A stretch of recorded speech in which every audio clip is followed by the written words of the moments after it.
ruega por nosotros. Ruega por nosotros.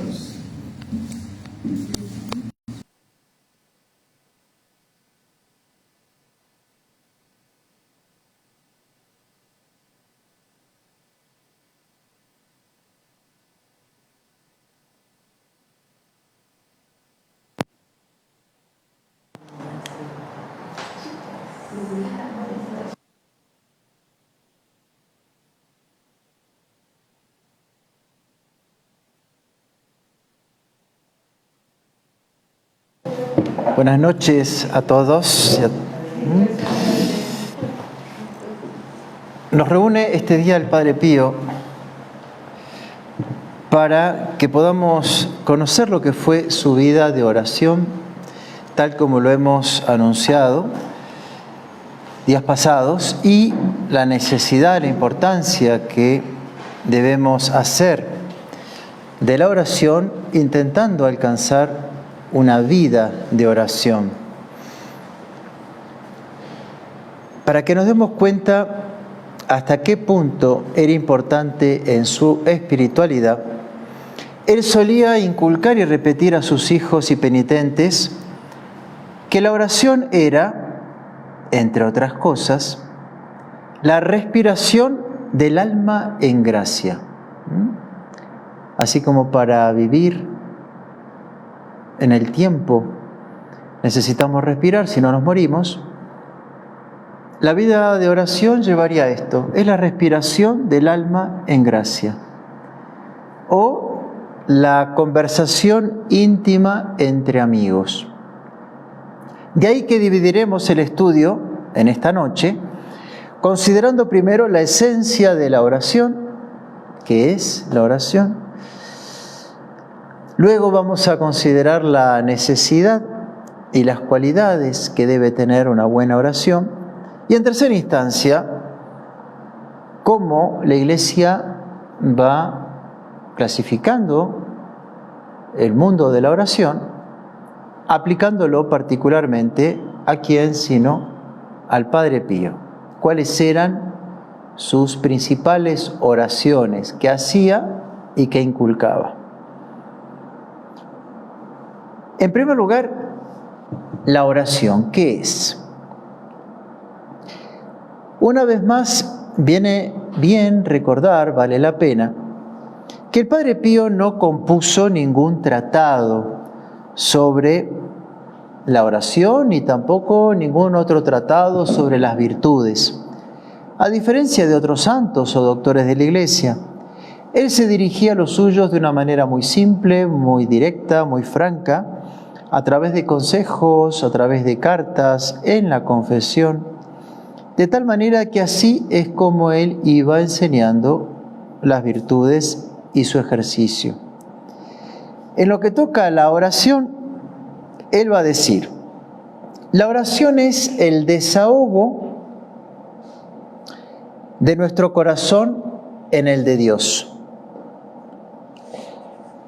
Cuando se hace bien, conmueve el corazón de Dios y le invita siempre más a acoger nuestras súplicas.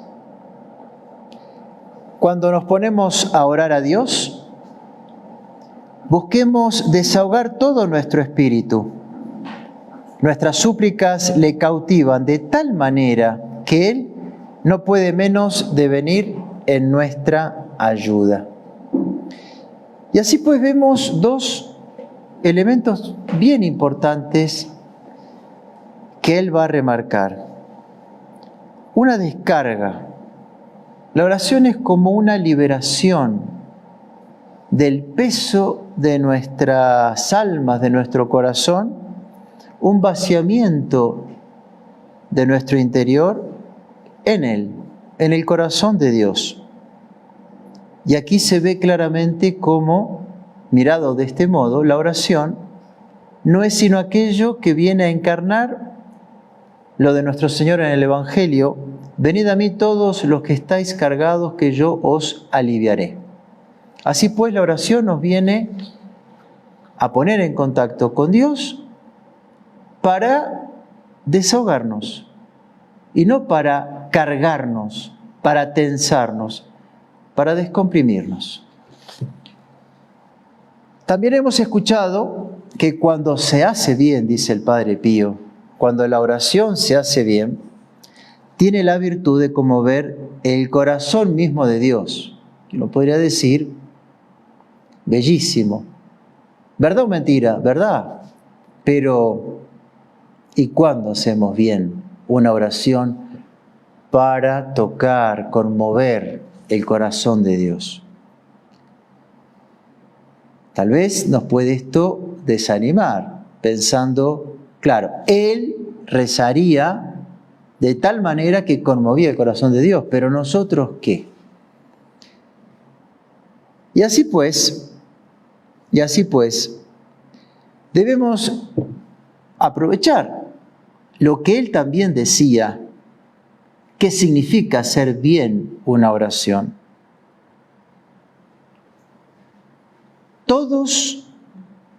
Todas las oraciones, son buenas siempre que vayan acompañadas por la recta intención y la buena voluntad. La recta intención, la cabeza, y el corazón, la voluntad. Es decir, que si ambas cosas están, léase, si nuestra intención está puesta en hacer bien nuestras oraciones, en agradar a Dios,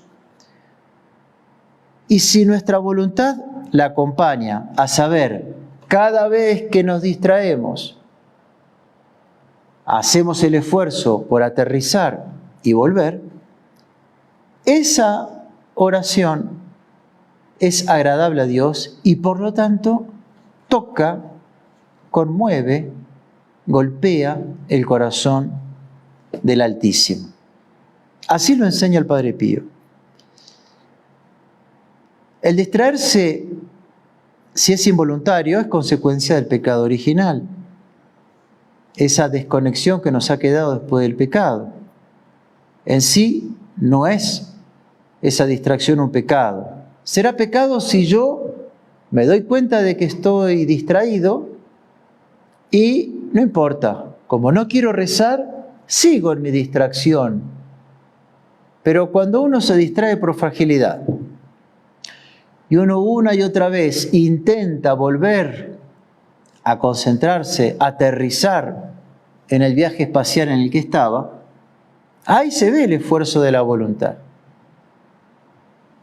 La recta intención, quiero agradar a Dios, y el esfuerzo de la voluntad son los dos elementos, diríamos, esenciales para hacer bien una oración. Repitámoslo entonces una vez más.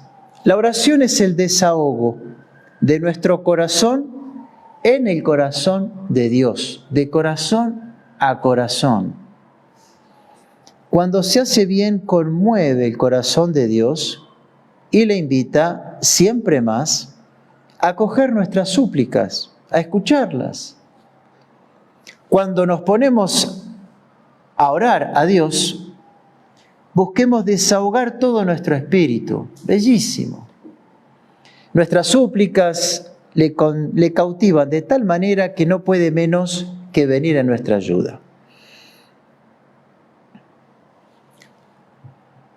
Y así pues, vamos a encontrarnos con aquello del salmista, en esta definición que el Padre Pío da de la oración. ¿Qué decía el salmista? Dios está muy cerca de los que están atribulados, de los que le buscan, gimen y le invocan. A veces pensamos que Dios está muy lejos, porque tal vez no conseguimos lo que pedimos. Estamos acostumbrados a, si pido, tengo que tener. Y si pido y no tengo, entonces significa que Dios no me quiere, que Dios no me escucha.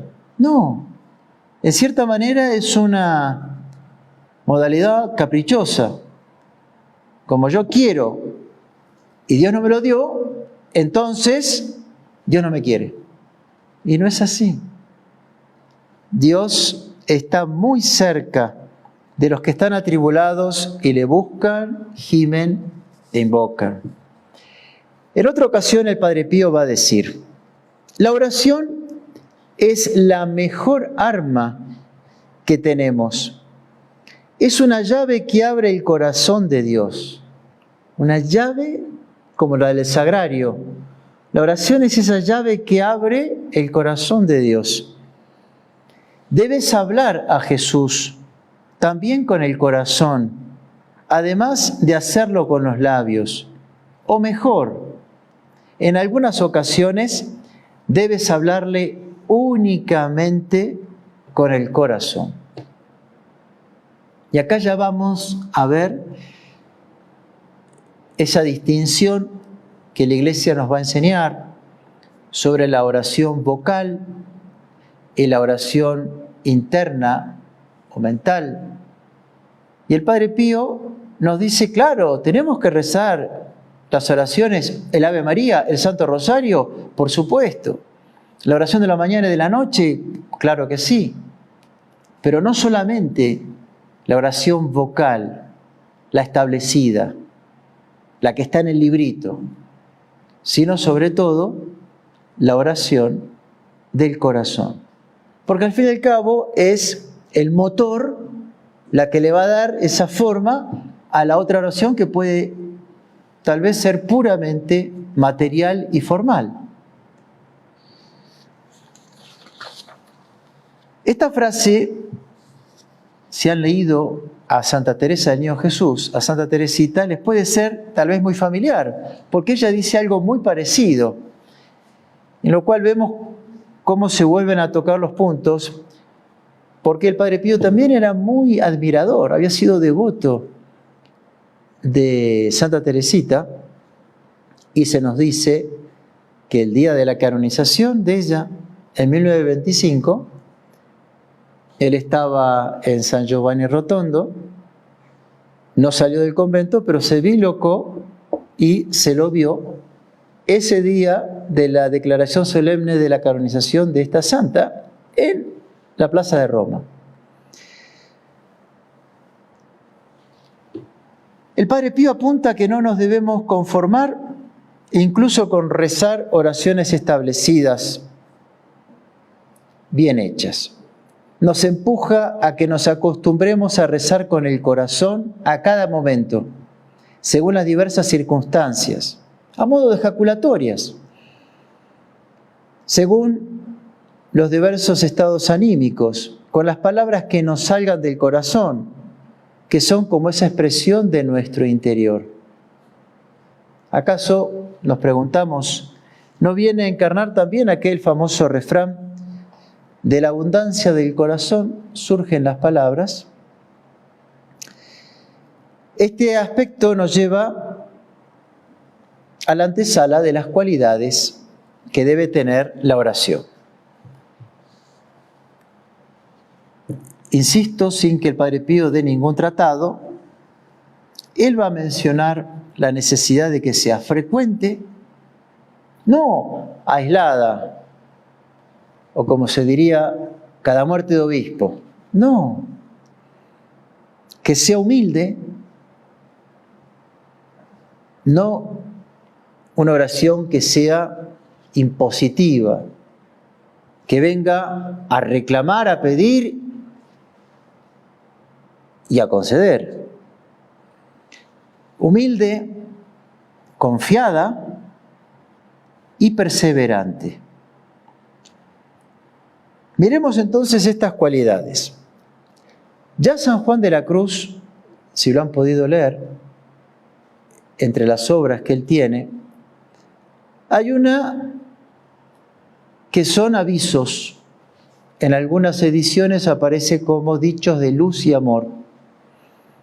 Y ahí él, recomendando, aconsejando a los religiosos, a los carmelitas, en uno de esos numerosos dichos de luz y amor, les va a decir: toma a Dios por esposo, toma a Dios por esposo y amigo, con quien te andes de continuo. Y entonces no pecarás y todas las cosas se harán prósperamente para ti. Toma a Dios por esposo y amigo, bien, pero con quien te andes de continuo, con quien estés frecuentemente intimando, hablando, desahogando, descomprimiendo. Y vienen los frutos. Entonces, no pecarás. Entonces se harán todas las cosas prósperamente para ti, sobre todo en el orden espiritual. Bueno, esto mismo es lo que también nos va a enseñar el Padre Pío. Vaya si conocía a San Juan de la Cruz. Así pues, el estigmatizado del Gárgano nos va a decir: sed asiduos a la oración y a la meditación. Bien distinguida está. Sed asiduos a la oración y a la meditación. Ya me habéis dicho que habéis comenzado a hacerlo. Oh Dios, qué gran consuelo para un Padre que os ama igual que a su propia alma. Continuad progresando siempre en el santo ejercicio del amor a Dios. Hilad cada día un poco, si es de noche, a la tenue luz de la lámpara, y entre la impotencia y la esterilidad del espíritu. Es decir, si es de noche, si uno está en aridez, si uno está en desolación, si uno no tiene ganas. Si es de noche, a la tenue luz de la lámpara y entre la impotencia y la esterilidad del espíritu. Y si es de día, en el gozo y en la luz deslumbrante del alma. Sed asiduos. Y agregaba, la oración debe ser insistente, ya que la insistencia pone de manifiesto la fe. ¿Por qué dice esto? Porque la criatura reconoce su límite. Se da cuenta que no es autosuficiente. Por más genialidades de sus pensamientos y de sus teorías y de sus proyectos, no le alcanza. Entonces la perseverancia en la oración le hace ver a esa criatura que el éxito viene de Dios y que no viene de uno. Y eso, claro está, aumenta la humildad, y si es perseverante, aumenta esa confianza y esa, por fin, fortaleza para seguir perseverando. Esperando, contra toda esperanza habla el apóstol San Pablo. Job, que decía, aunque Dios me matara, aún seguiría esperando en Él. Esa insistencia en la oración nos forja y nos hace soldados. Soldados que van a la batalla para mantenerse siempre en pie. A Rafelina Serace, ya saben quién fue, pero si hay alguna persona que por vez primera escucha su nombre, Rafelina Serace fue una condesa que se puede considerar, diríamos, la primera hija espiritual, en estricto sentido no, pero fue la primera que él atendió y que va a acompañarla hasta que muere, y después de ahí, de Foggia, se va a ir y se va a instalar el Padre Pío en San Giovanni Rotondo. Una condesa que tuvo una vida espiritual altísima, encumbrada, y que el Padre Pío la tomó como una hija porque su superior le dijo que se encargara de esta alma, y a quien le va a escribir muchas cartas y correspondencias, y que están consignadas en uno de los tomos de su epistolario. A ella, en agosto de 1915, murió en el 16, es decir, medio año antes, le va a descubrir su pensamiento sobre la oración,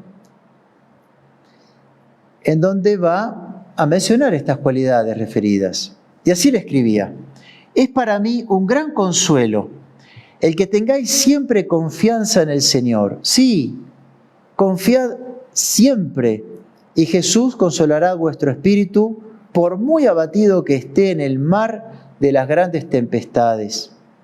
Nunca tengáis miedo a las acechanzas del enemigo, del demonio, que, aun cuando sean vigorosas, jamás os envolverán en sus redes.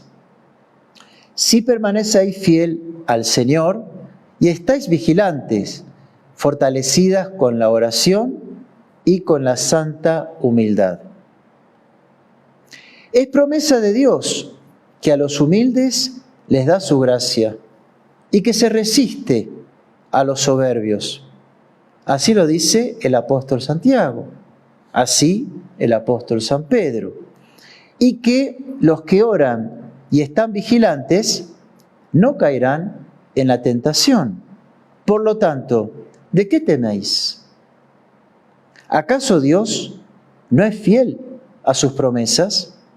Entonces, más que nunca, id a los pies de Jesucristo que lucha, que agoniza por nosotros en el huerto.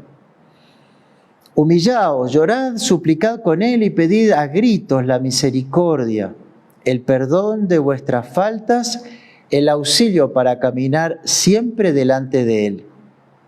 Hacedlo así y no dudéis que este Dios misericordioso y clemente, como siempre, os tenderá una mano piadosa para levantaros de nuestra indigencia, de nuestra desolación espiritual. Así pues, debemos rezar con verdadera humildad, llenos de confianza en Dios, y esto debemos hacerlo a menudo, frecuente. Toma a Dios por esposo y amigo con quien te andes de continuo. Hablar, contar, compartir, desahogarse. Esto es lo que va a ir llevando y es la distinción entre rezar y alcanzar un estado de oración. El estado de oración va a surgir como fruto de haber rezado, rezado, rezado y rezado. Y cuanto más una persona durante el día se mantiene en una suerte de diálogo con Dios, una atmósfera con Dios, es que se va alcanzando ese espíritu de oración. Y así vivía el Padre Pío. El Padre Pío no solamente rezaba, y vaya si rezaba, ahora lo vamos a ver. El Padre Pío estaba sumergido en un estado de oración. Y permanentemente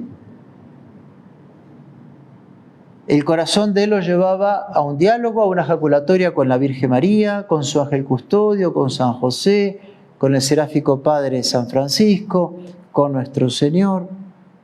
Vivía en un estado de oración, mientras que hacía las demás cosas, como la Santísima Virgen María.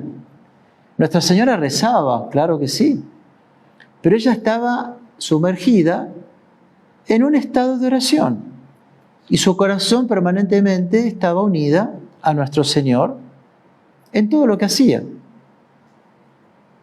Como Santa Teresa d'Ávila, que cuenta que a Dios se lo encuentra también entre las ollas y entre los guisos, mientras que cocinaba.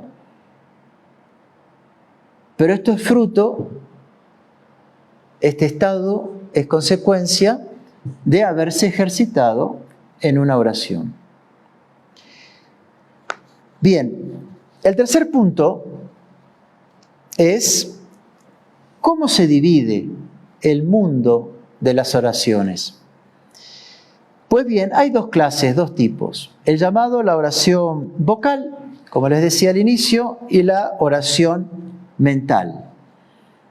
La que se hace con las palabras, la que es audible, un rosario que hacemos en familia, una santa misa, etc.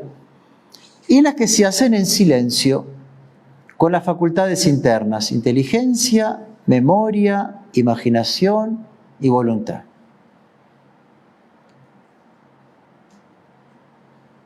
El Padre Pío hacía todo en su máxima expresión. Pero sobre todo, dicen los autores, que brilló en unas más que en otras. El Santo Rosario fue tal vez la que más brilló, esa estrella, ese sol que más lo iluminó. Fray Gerardo di Flumeri, en una conferencia que él dio del Padre Pío, en una de las que dio, lo llamó a él, no sin razón, un rezador de rosarios en jornada completa. Genial. Un rezador de rosarios en jornada completa. El Padre Pío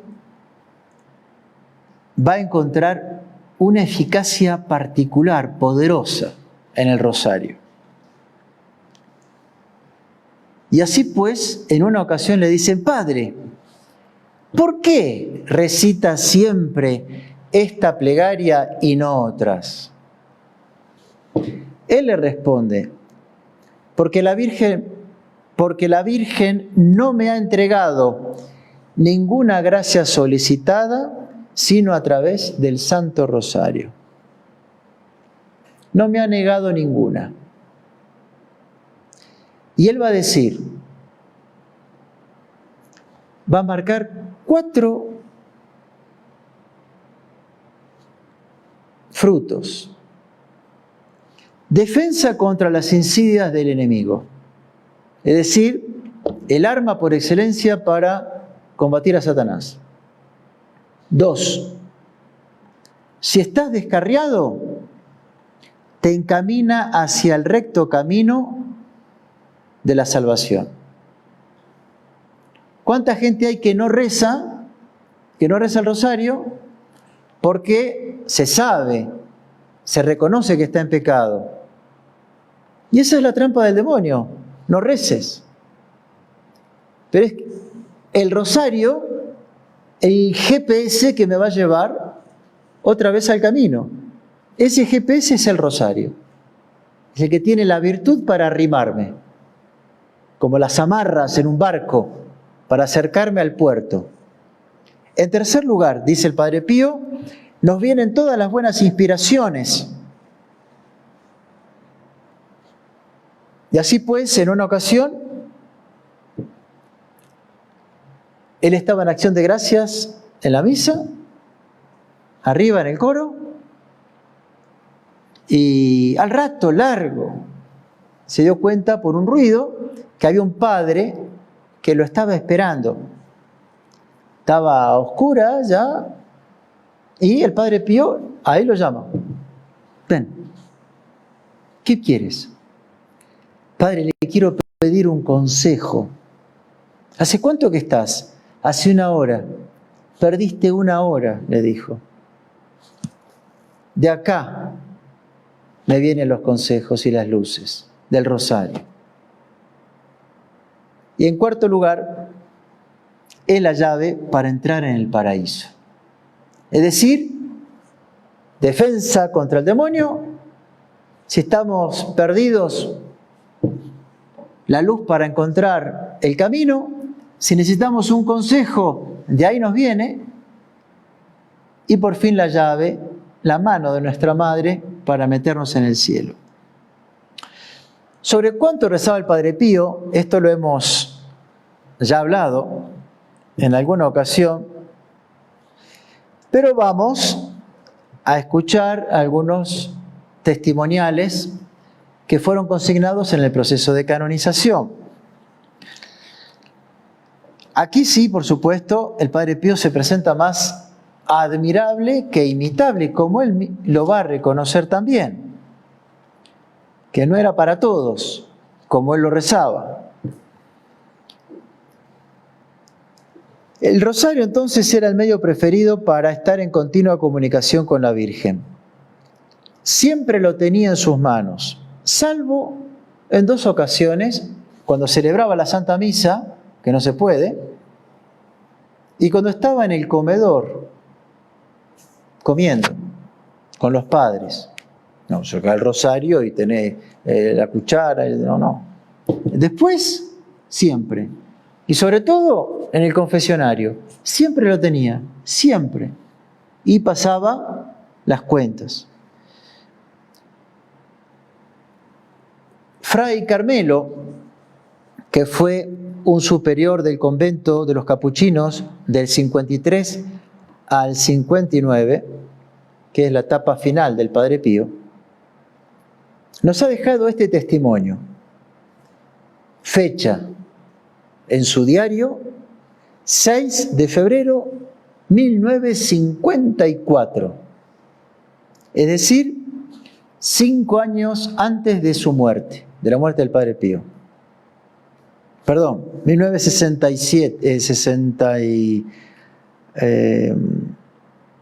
68 murió el Padre Pío, 54, 14 años antes de fallecer. Hace unos pocos minutos, apenas habían pasado las 9 de la noche, he caminado con otros 2 religiosos a dar las buenas noches. ¿A quién sino al Padre Pío? Lo hemos encontrado casi preparándose para acostar, con una cofia en la cabeza que terminaba en 2 largos cordones, atados con un nudo al cuello. En las manos 2 medios guantes blancos, los mitones blancos que también usaba, un cinturón sobre el hábito y ya para dormir. Con la puerta aún semiabierta, el Padre ha dicho: debo decir otros 2 rosarios y medio y me acuesto. Y yo: Padre, por favor, ¿cuántos hizo hoy? El Padre Pío me respondió: va, a mi superior tengo que decirle la verdad. He dicho 34. ¿Y nosotros cómo hace para rezar tantos? Él nos respondió: esto no es para ustedes. Es decir, 34 más 2, 36. Sí, 36, recalca uno de los religiosos. Yo ya lo sabía. Dios mío, delante de ti, uno que ora sin cesar a tu madre. Admirado, estoy delante. Quedó la duda si eran coronas o rosarios completos, es decir, el tercio o el rosario entero. Al año siguiente, el padre Tarcisio le hace la misma pregunta. Responde: mínimo 30 a 33. ¿De 5 misterios? Dice: no, de 15, en seco. Algunos frailes empezaron a pedir explicaciones. Y así pues, el padre Paladino, ante una respuesta semejante, le dijo: ¿y de dónde saca tiempo? El santo le respondió: ¿y la noche para qué cosa sirve? El padre Colavita, que estaba al lado, le dice: pero padre, a la noche me viene sueño. Es decir, soy normal, me viene sueño. ¿Qué le respondió el Padre Pío? Si te colocas en una posición incómoda, el sueño no te viene. Nadie más se le ocurrió hacer preguntas. Buenas noches, Bariloche, hasta acá llegamos. Cleonice Morcaldi es justamente aquella que a veces le cortaba el cabello al Padre Pío, y es gracias a quien pudimos tener estas reliquias de estos cabellos. Cleonice Morcaldi, una hija espiritual que lo cuidó al Padre Pío hasta el fin, en su diario habla incluso, ella lo habla, lo otro es el Padre Pío, hasta 60 rosarios completos, o sea, serían 180 por día. Esta señorita, una amada hija espiritual del venerado Padre, va a decir lo siguiente. Una vez en el confesionario le pregunté cuánto rezaba al día.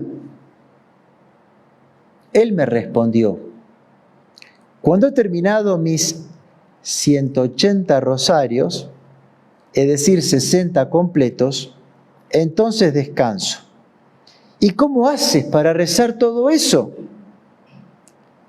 Y el Padre Pío me respondió, ¿y cómo haces tú para no rezarlos? ¿También durante la noche los reza? Claro que también me respondió. Por supuesto, se acabó la discusión y se acabaron las dudas.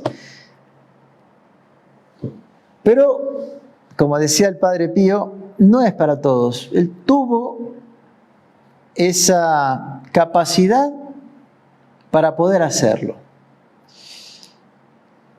Porque ya lo vamos a ver lo que él va a decir.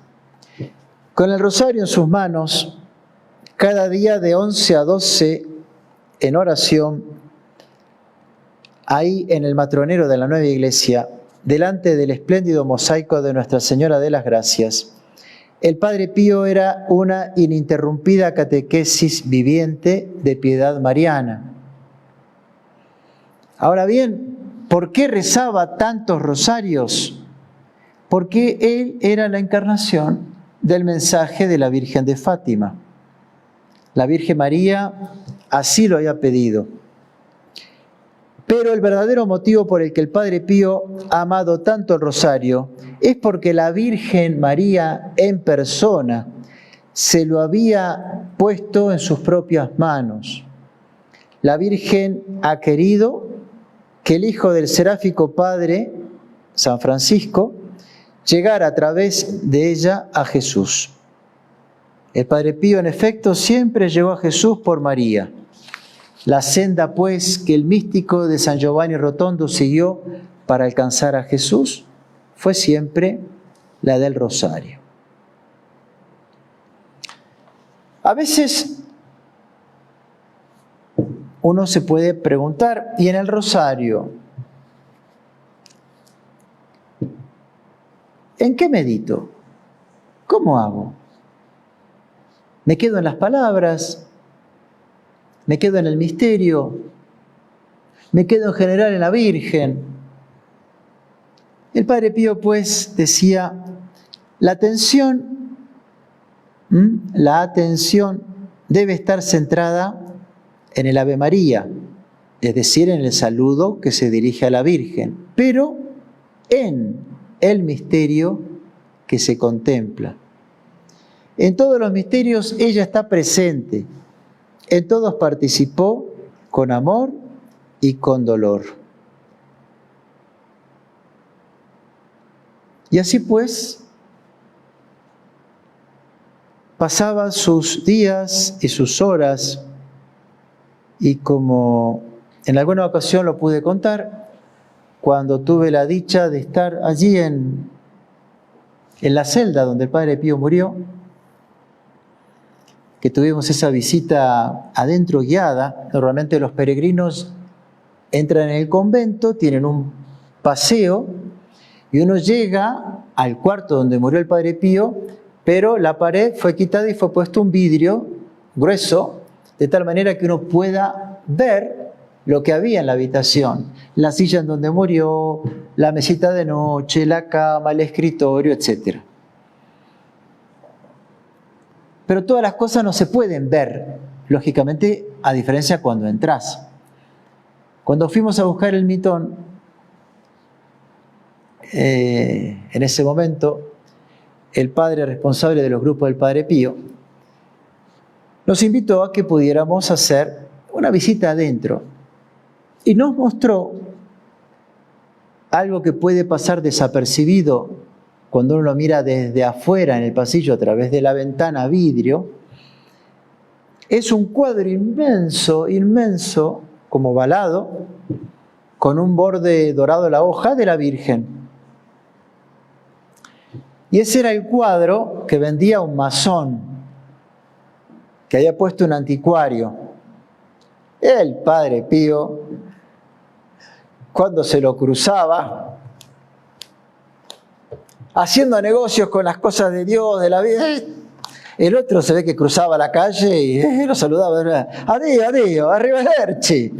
Ahí lo tenía el Padre Pío. Pero se ve que algo de ruido le hizo, que le manda de regalo el cuadro, un cuadro de la Virgen al Padre Pío, muy hermoso, y él habrá dicho, bueno, de esa manera me libero de algunas cosas que tengo.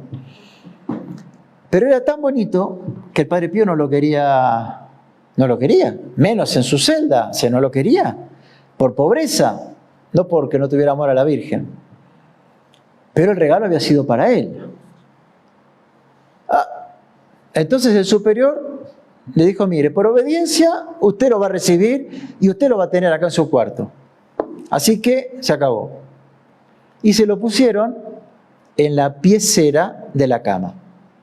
Justo la cama entraba en el ancho del cuarto y en los pies se lo colocaron en la pared. Cuando tuvimos la ocasión de hacer esta visita, y el padre mismo nos contaba la anécdota del cuadro que estábamos mirando, me quedé ahí pensando y me dije, ¿qué cantidad de rosarios, madre, no te habrá ofrecido este hijo en la cama a la noche con el rosario? ¿Qué cantidad de rosarios no te habrá rezado el Padre Pío durante las largas noches de silencio o peleas contra el diablo? Claro, él lo recibió como de manos de la Virgen y era su compromiso de así rezarlo. Pero bueno, no solamente ya esto es de otro segmento, una piedad inalcanzable, sino que también en torno al Padre Pío, en torno al rosario, habían fenómenos místicos. Y les voy a referir uno de Endina Mori, tomado de estos testimoniales del proceso, ¿no? Un día, dice ella, estaba el Padre Pío sobre el coro del lado izquierdo del altar mayor, entrando en la iglesia. Si uno va a está la antigua iglesia, la chiquitita, desde siempre. En el 59 se construyó lo que se llamó la iglesia grande, donde está todo ese mural de Nuestra Señora de las Gracias, todo como en azulejos, tan lindo, pegadas las dos iglesitas, la chiquitita, la antigua iglesia y la nueva iglesia. Bueno, esta mujer entra y lo ve allá, a la izquierda. Está la iglesia, el altar, en el fondo el mural y el coro sacerdotal.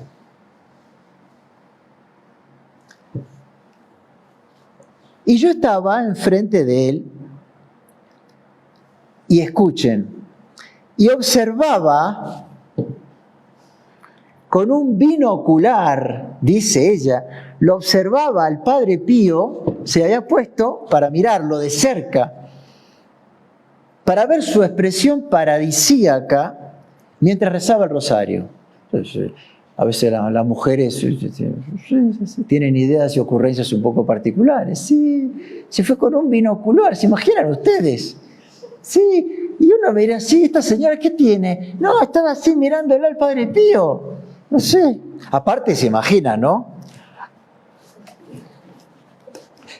No dice si lo pasaba o no lo pasaba, pero es típico, porque estaría los alaridos, no sé. De repente, noté que las cuentas de la corona que hacía correr entre sus dedos, se podía ver muchos rosetones tallados en madera en varias tonalidades rojizas. Ahí va, tuqui, tuqui, tuqui, y se iban transformando. Imagínense. Y mentalmente yo le dije, Padre, ¿es verdad lo que estoy viendo o es un engaño? Todo mental. El Padre Pío, en ese momento, levantó su cabeza y luego su mano, mostrando casi toda la corona, así transformada. El fenómeno perduraba. Al terminar su rosario, se levantó y rezó el Ángelus. Y la corona volvió otra vez a tener las cuentas normales. Cuán grato sería ese rosario a la Virgen, porque al fin y al cabo, esa expresión, ese fenómeno, si uno no lo tiene, no significa que no sea grato, pero imagínense en el Padre Pío la fuerza, el valor que tenía ese rosario, ¿no? Algunas otras devociones particulares. Al comienzo del diario antecitado, hay una lista de devociones particulares que el Padre Pío practicaba a diario.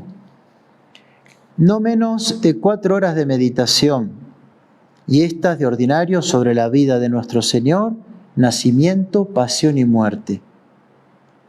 Novenas a la Virgen de Pompeya, a San José, a San Miguel Arcángel, a San Antonio, al Padre San Francisco, al Sacratísimo Corazón de Jesús y a Santa Teresa de Jesús. Nos ha quedado esta novena del Padre Pío, esta del Sagrado Corazón, que él rezaba, siempre tan linda. Diariamente, concluye el diario, no menos de 5 rosarios completos. Ahí el Padre Pío en sus inicios. En torno del año 1960, el Padre Pío hizo esta confidencia a un religioso de su orden. He rezado durante 35 años la novena a la Virgen de Pompeya, 35 años, pidiéndole la gracia que me llevara consigo al paraíso. Pero después dejé de hacerlo. El religioso quedó maravillado y dijo, pero ¿cómo, Padre? Precisamente usted, que ama tanto a la Virgen de Pompeya, ha dejado de rezarle.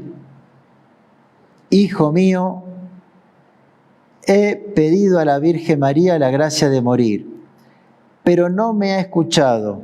Y cuando una mamá no escucha, ya no hay nada que hacer. Así pues, entonces, también se nos dice que entre las expresiones marianas que le eran muy queridas, estaba la Virgen de Loreto, la Virgen de Lourdes, la Virgen de Fátima, la Asunción. el amor particolarísimo a la Madonna delle Libera de Pietrelcina y a la Madonna delle Grazie de San Giovanni Rotondo.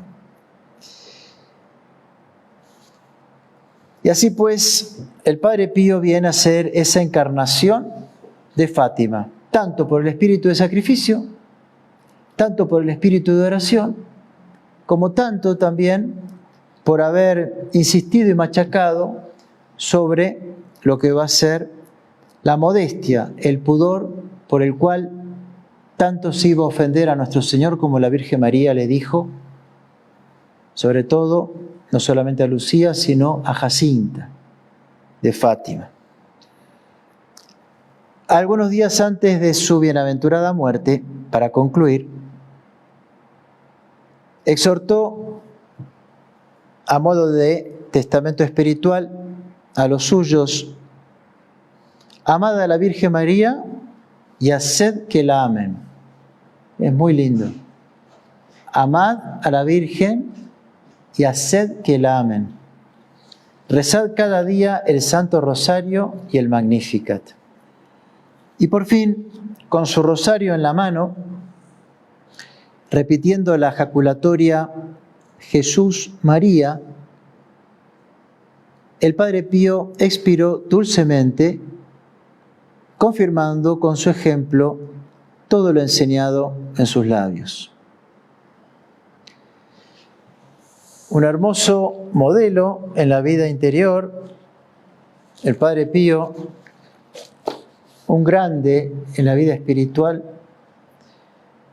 no solamente por lo que fue él, cuanto por lo sacerdotalmente paternal, un consejero, un guía de almas extraordinario.